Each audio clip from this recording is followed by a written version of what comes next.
Hi everyone, Aaron here for Zollotech, and today was Apple's pretty much annual iPad/Mac event. Every year they have pretty much an iPhone event in September and then follow that up in October with an iPhone update /iPad/Mac update. So today they announced a few really nice things. One of the big things that a lot of you have been waiting for is OS X Yosemite. Now, OS X Yosemite has been out in beta for developers for quite some time, since June.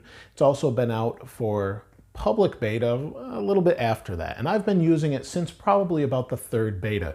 It's actually incredibly stable, and I'm going to be doing a separate video on that to kind of give you an overview /review of the entire operating system. It's really nice and surprisingly stable for a beta, up since, probably the third beta, maybe the fourth beta, something like that is when I started using it.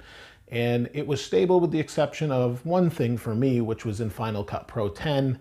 Some of the video scopes didn't work right. So that wasn't really too big of a deal. Most everything else worked really well. So I've been pretty impressed with that. It's fast, doesn't slow down the machine at all, if not, probably not at all, probably actually speeds it up a little bit. And it's really got some really great features like continuity that's featured in iOS 8. Now, Apple also announced iOS 8.1, which brings Apple Pay, brings the continuity, some of the extra bug fixes from the problems we've had with iOS 8. It hasn't been perfect, so they've fixed quite a few things, hopefully. I haven't actually used the beta of that either, so hopefully 8.1, which comes out Monday, should be pretty good. So Yosemite comes out today. If you haven't gotten it already and you have a Mac, go out and grab it on the App Store. If you have gotten it, let me know what you think in the comments below. Now, aside from the Mac stuff, as far as iOS and OS X, Apple announced the iPad Air 2. Now, we expected this. We've seen some leaks here and there. If you've been looking on YouTube, there's been leaks of what's a thinner iPad. It's a little over 6 millimeters. It's about 1.5 millimeters thinner than the iPad Air. Now, my opinion is the iPad Air is plenty thin, but Apple thought they needed to make it a little bit thinner. So they did that, and it's ridiculously thin. They also updated the processor, which is probably the most impressive part, maybe aside from the screen, but the processor is now an A8X processor. So the Apple iPhone 6 and 6 Plus have the A8. The iPad Air 2 has the A8X. So they've updated that. They didn't say how much RAM is in it. It's suspected that it's about 2 gigabytes of RAM, but we don't know that for sure yet. The other change for the iPad Air 2 is the actual display. The display is now laminated to the glass. That's how they made it thinner. So on every single iPad up till the iPad Air 2, we had a little bit of an air gap between the front glass and the LCD. They've gotten rid of that and basically glued the two together. So if you damage it, you damage both, kind of like you do on an iPhone. It's been that way since the iPhone 4, so you've had that. So not really terribly new, but new for the iPad. So you've got that. And the nice thing about that is they actually did a similar thing with the storage space on the iPad that they did with the iPhone. So now you've got 16, 64, and 128 gigabytes.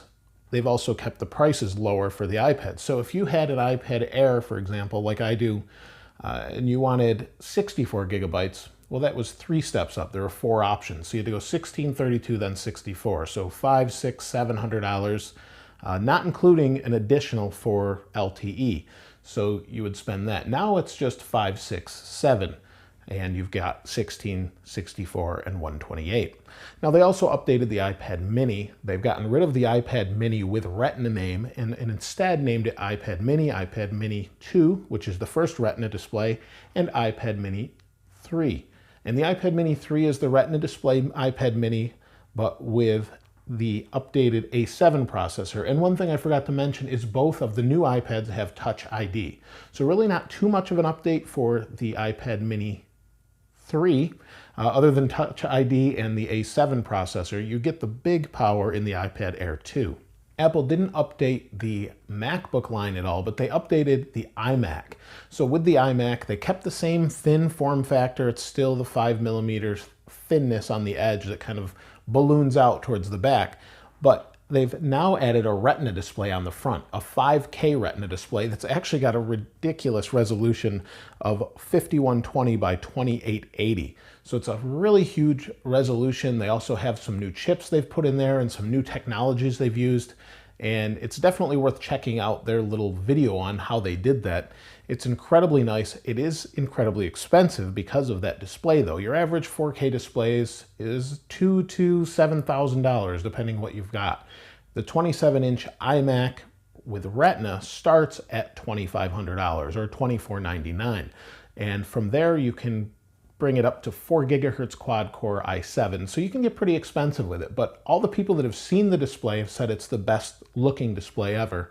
And Apple's pretty well known for the display technology. I'd love to see them bring that to a cinema display, but they haven't done that yet, so we'll have to wait for that. The last thing they updated is the Mac Mini. The form factor stays the same. They dropped the price $100 to $499 to start, and basically updated it with the latest processors. So nothing really extravagant there, but they brought the latest processors, updated the graphics chips a little bit, which is what it really needed, and now you can get that in the little bit more powerful form factor of a Mac. So if you really wanted to, though, you could spec that Mac Mini out to over $1,500. So you might want to just move on to a Mac Pro or for double that money, but Mac Pro or an iMac or something like that if you really wanted something powerful. But other than that, that's not really too much more to update. Those were pretty expected updates for the most part, with the exception of that iMac Retina. I was hoping to see maybe a Mac Pro Mini looking round spaceship thing, but unfortunately they didn't show that. They just did some updates in the specs. Otherwise, I was really hoping for a cinema display with 4K or 5K, but again, they didn't have that as well. And that might be a limitation due to some Thunderbolt connectivity. Right now, you have to use 2 Thunderbolt cables to get a good 4K resolution out with some of those displays. So that might have been part of it. I'm not really sure at this point, but hopefully we'll see those in the future. But I was pretty impressed with that, and I love the Yosemite. iOS 8.1 should be out this coming Monday, which will be really nice because we can use Apple Pay with that. And overall, there's some great updates. So what do you think of iOS 8.1 and OS 10 Yosemite and all the different new updates? I'd love to hear what you think in the comments below. Will you be getting a new iPad Air 2 if you have the iPad Air, and same with the Mini Retina? Let me know what you think in the comments below with that as well. If you haven't subscribed already, please subscribe. Be sure to like and check back for that Yosemite update and review, and let me know what you think of that, like I said. As always, thanks for watching. This is Aaron. I'll see you next time.